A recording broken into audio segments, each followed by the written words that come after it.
ایک شخص سورت کاف پڑھ رہا تھا۔ اس کے پاس 2 رسیوں میں ایک گھوڑا بندھا ہوا تھا۔ اس شخص کو باندلوں نے ڈانپا ہوا تھا۔ اس کے قریب تر ہو گیا، پس اس شخص کا گھوڑا ہنہنانے لگا۔ جب صبح ہوئی تو حضور پاک صلی اللہ علیہ وسلم کے پاس آیا، واقعہ گوش گزار کیا۔ حضور پاک صلی اللہ علیہ وسلم نے ارشاد فرمایا، وہ سکنہ تھا جو قرآن کی تلاوت کے باعث نازل ہوا۔ رسول پاک صلی اللہ علیہ وسلم نے ارشاد فرمایا کہ جس نے جمعے کے دن سورت کاف پڑھی تو اس کے قدموں کے نیچے سے لے کر آسمان تک نور پیدا ہوتا ہے، جو قیامت کے دن اس کے لیے روشن ہوگا، اور ان دونوں جمعوں کے درمیان والے گناہ معاف کر دیے جاتے ہیں۔ بسم اللہ الرحمن الرحیم۔ السلام علیکم مائی یوٹیوب فیملی۔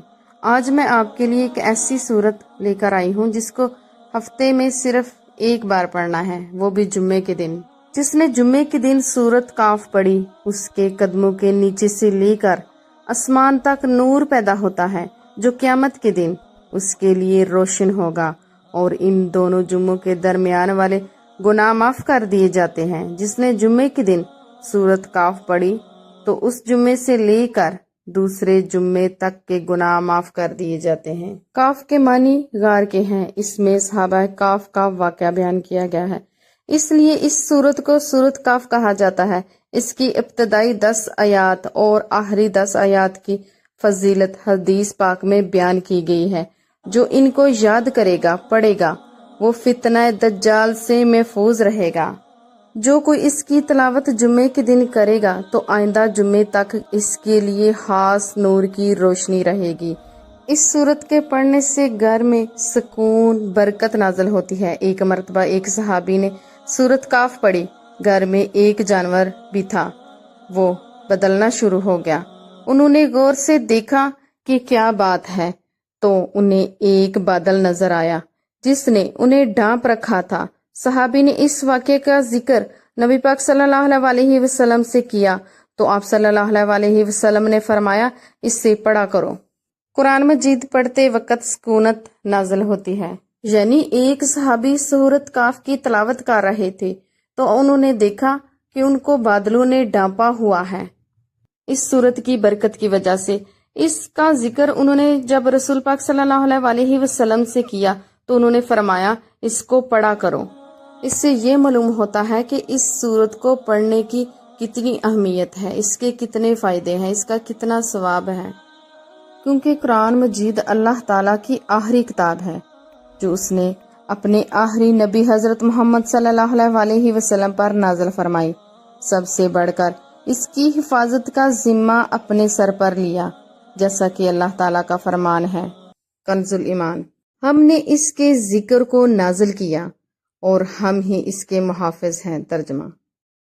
اور اس کی حفاظت پر دلیل یہ ہے کہ یہ کروڑوں لاکھوں حافظوں کے دلوں میں محفوظ ہے۔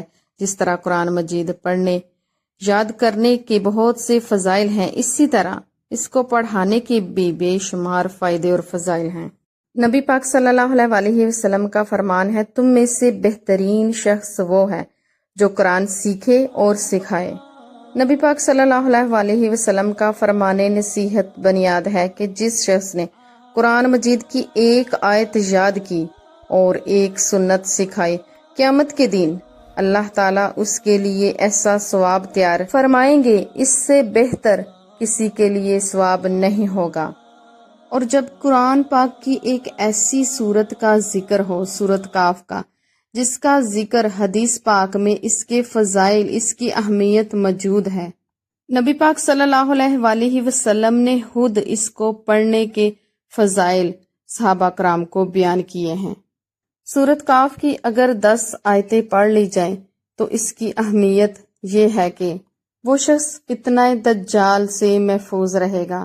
اس سورت کی 10 آیتیں پہلی میں فتنہ دجال سے محفوظ رہنے کی نوید ہے۔ نبی اکرم صلی اللہ علیہ وسلم نے فرمایا، جس نے سورت کاف کی ابتدائی 10 آیتیں پڑھی وہ دجال کے فتنہ سے محفوظ رہے گا۔ حضرت علی رضی اللہ تعالیٰ عنہ سے روایت ہے کہ رسول پاک صلی اللہ علیہ وسلم نے فرمایا، جس نے جمعے کے دن سورت کاف کی تلاوت کی وہ 8 دن تک ہر فتنے سے بچا رہے گا۔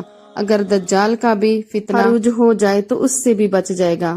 ایک حدیث میں آیا ہے کہ جو شخص جمعے کی رات سورۃ کاف پڑھ لیتا ہے اس کے لیے اس کی جگہ بیت العتیق خانہ کعبہ کے درمیان ایک نور روشنی بہشتا رہتا ہے۔ اور ایک اور حدیث ہے، جو شخص جمعے کے دن سورۃ کاف پڑھ لیتا ہے اس کے جمعے سے آنے والے جمعے کے درمیان پورے ہفتے تک نور بخش دیا جاتا ہے۔ ہمیں اس سورت کو پڑھنے کا معمول بنا لینا چاہیے، اس کی برکتیں رحمتیں ہماری زندگی میں شامل ہو سکیں۔ اور آخر میں دعا ہے کہ اللہ تعالیٰ قرآن مجید کی برکت سے ہماری زندگیاں آسان کرے، ہم پر رحمت فرمائے، اور سورۃ کاف پڑھنے کی برکت کی وجہ سے دجال کے فتنے سے محفوظ رکھے۔ ویڈیو پسند آئی ہے تو لائک اور شیئر کیجیے۔ مزید اچھی ویڈیو کے لیے چینل کو سبسکرائب کیجیے۔ شکریہ، فی امان اللہ۔